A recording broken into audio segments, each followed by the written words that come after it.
Now to an I-Team investigation, all new here at 6. A great-grandmother is facing a felony charge after her 10-year-old great-grandson crashed her SUV into another vehicle, also carrying children.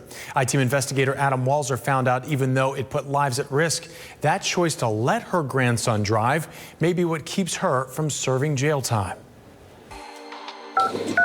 We were just in a car accident. The 911 call was made on December 21st on East Bay Drive. This is a crazy road. We see at least an accident a week. A few blocks from Largo Central Park, the site of one of Tampa Bay's biggest holiday light displays. That left lane to turn into the park backs up as far as you can see down here. Anthony Troiso was driving his wife Rachel and their 3 children to see the lights. I saw headlights coming upon us. Traffic was backed up. We were not even into the turn lane yet, and we were sitting in dead stop traffic. Full blast, hit from behind, full speed. This picture shows the damage. This picture shows the boy behind the wheel. This little guy right here, that was the driver. Oh my God. This fella right there. And those 2 little girls were in the car too? They were in the back. I look in the rearview mirror and I see a little boy driving. And by the time I'm out of the car, he's in the back seat and there's nobody in the driver's seat.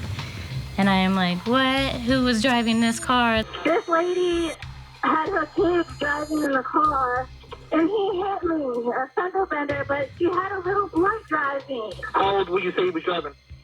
How old are you, little boy? Are you like 9? The accident report says he was 10, driving his 75-year-old great-grandmother, Lauren Burke's Ford Escape. She said that he's almost 11. That was Like hard. it was okay. He's almost 11. There was no way that kid was driving that vehicle with his feet on the gas pedals and hands on the steering wheel. No, not at all.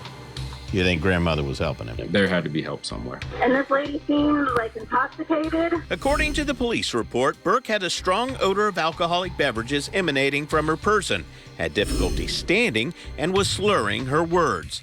Burke admitted drinking vodka at her condo. She stated to the investigating officer that she backed the vehicle out of the parking space at the complex and told her grandson to drive to Largo Central Park. The boy drove nearly a mile and a half before crashing into the Troiso's vehicle, which hit a third car.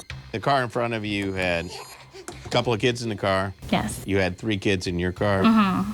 The grandmother had 3 kids in her car. She did, yes. So this is a total of 8 children. Yes. Impacted by her bad decisions. The I-Team learned it wasn't Burke's first bad decision.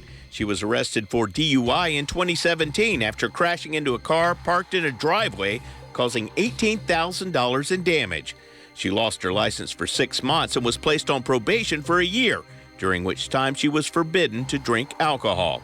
For the December incident, Burke was charged with a felony count of child neglect and allowing an unlicensed minor to drive. They knew she was intoxicated.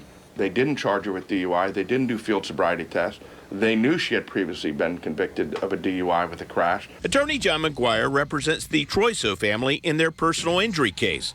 He says if there was evidence Burke did anything to assist her great-grandson with driving, she should have been given field sobriety test, a breathalyzer, and potentially charged with DUI. How would charging her with the DUI have affected her potential punishment here? A second DUI would have been mandatory jail time. Right now, she has no mandatory jail time. It's not like it was a deliberate thing. It's just a huge mistake.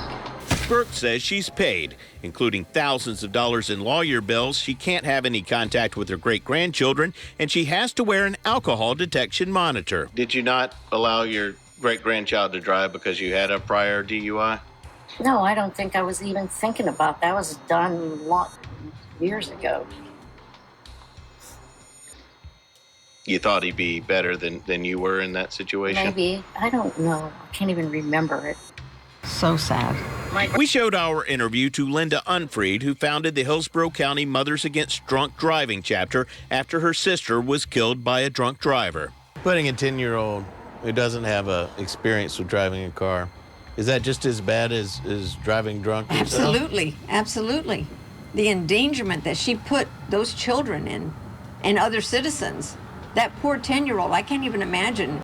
By the grace of God, no one was seriously injured. Do you think this could have been a wake-up call for this lady? I would hope so. I really would hope so, that now she sees the light, but I don't know. Burke says she hasn't had any alcohol since that night and has already gone to rehab. She hopes her criminal case will be resolved soon. What could have happened with your grandson driving that night? What could have happened? Anything could have happened. It could have been much worse than it is, actually. Don't you think we all know that? I would love to see some jail time here because it's needed. It's much needed. I want her to take responsibility for what she did. She impacted not just her life, but her grandchildren's life and our family as well. So I just want her to take responsibility, own up to what she did. It's horrible. I'm an old person, and it's the worst thing that's ever happened to me in my life. Nobody gets in a car and says, I'm going to go kill somebody right now. That's not it. But it's a huge, huge mistake. You cannot get behind the wheel if you've been drinking. You cannot. Or put a 10-year-old in the driver's seat. I'm I-Team investigator Adam Walser taking action for you.